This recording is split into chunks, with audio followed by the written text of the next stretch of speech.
Resuming debate, the honourable member for Brampton South.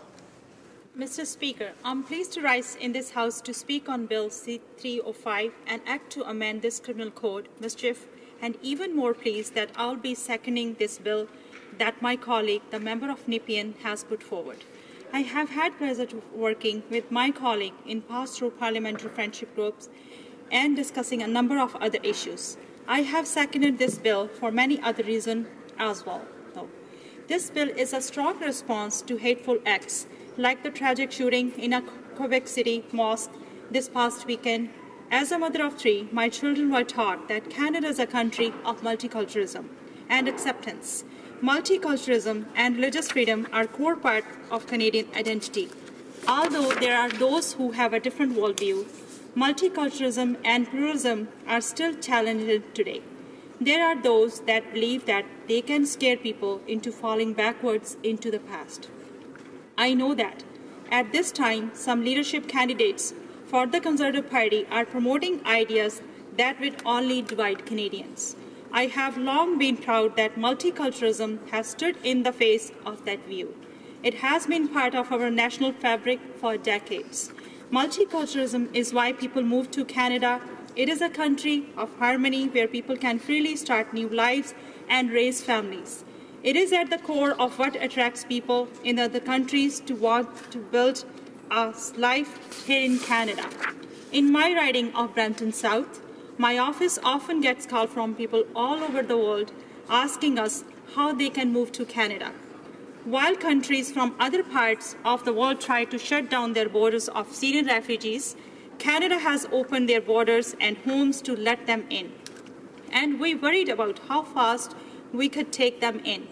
Never forget that our inclusive, remarkable country today was only possible because of immigrants.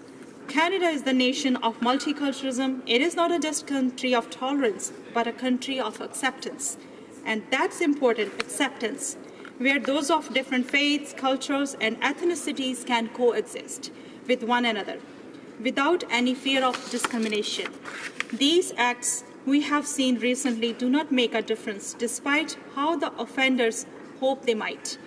These acts do not reflect the Canada that Canadians know and love. Some of the recent heinous acts we have seen in various communities have been committed by youth under the age of 18. I'm baffled to see that there are people, particularly youth, that are getting the message that is okay to promote message of hate and racism at synagogues, mosques, and schools. I do not want my children to live in a world where they cannot feel safe in their country because of their culture and religious background. I want to tell a quick story about one of my volunteers who is also a constituent of my riding. Stephanie identified herself as a Canadian of Chinese, Vietnamese descent. As a child, she was a target of bullying and racism among her peers in daycare and elementary school, simply because she was the only student who did not look like them. She hated going to school because she felt that she wasn't safe at a place where she should feel safe. She told me it all started to turn around when their class had a day where they learned about each other's culture and really grasped multiculturalism. Over time, most of her peers started to treat her better.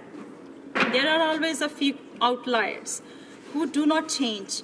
This bill understands that we need to be conscious, respectful, and to defend our brothers and sisters of different ethnicities, religious, and various backgrounds. People are not born racist or hateful. It is a taught, and people can unlearn it as well. I come back to it because these recent acts in the region sadden me. Hearing that messages of hate are being spread in a country where people should be free to be who they are away from intolerance, bias, and hatred. Hate speech and hate-motivated mischief is toeing the line between our right to freedom of speech and unfiltered hatred. This should not be tolerated in Canada. These acts have used the symbol of hateful regime of the past to scare people. In Canada, such a great, welcoming, open, free country, our citizens shouldn't walk in fear in our communities. It causes fear in communities such as my own, and it means that parents have to explain to their children very difficult things about what is going on. Kids are told sometimes to be vigilant of people who might want to hurt them just because of their identity and how they pray. We have seen this hate before, and we must work together to combat it. This is why this bill will take the next step in focusing on the next issue. Bill C-305 expand the definition of mischief to also include other places as well, particularly buildings established by a religious community that were previously not included or treated. This will ensure that equally protections and equal benefit of the law without discrimination.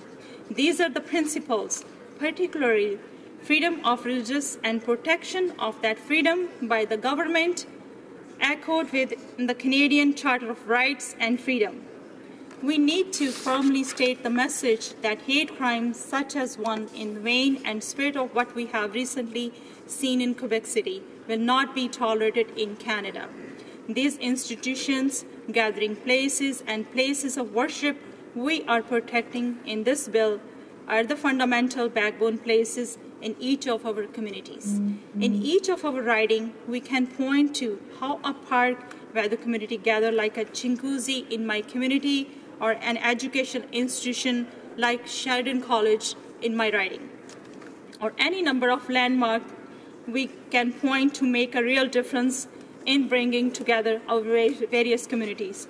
We need to stand up for those groups who are being discriminated against and the culture of fear overall. In a world where many live in fear, Canada can be a beacon.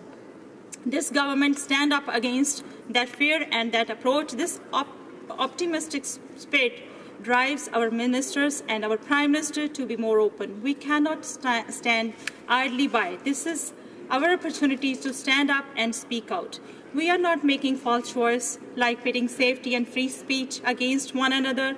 We are making a choice where everyone wins. I'm glad to see support from around this House so far on this bill. I would like to commend all the group who were involved in working on this bill. For years, this discussion around safe space has been happening, and this bill makes a really step forward on this. This bill has been supported by a number of important groups, and I want to take a moment to recognize them. The Center of Israel and Jewish Affairs, the World Sikh Organization, Coalition of Progressive Muslim Organization, Canada-India Foundation, Canadian Rabbinic Caucus, Association of Progressive Muslims, Baha'i Community of Canada, Multicultural Council of Ontario Seniors, Ukrainian Canadian Congress, Ghanaian Canadian Association of Ontario, Presbyterian Church of Canada, Ahmadiyya Muslim Jamaat, Armenian National Committee of Canada, Canadian Polish Congress, Jamaican Canadian Association, Reconciliation Canada, Anglican Diocese of New Westminster, Roman Catholic Archdiocese of Vancouver, Vivekananda Vedanta Society of British Columbia, Temple Shalom BC, International Society for Krishna Consciousness Vancouver, Akash Singh Society Vancouver.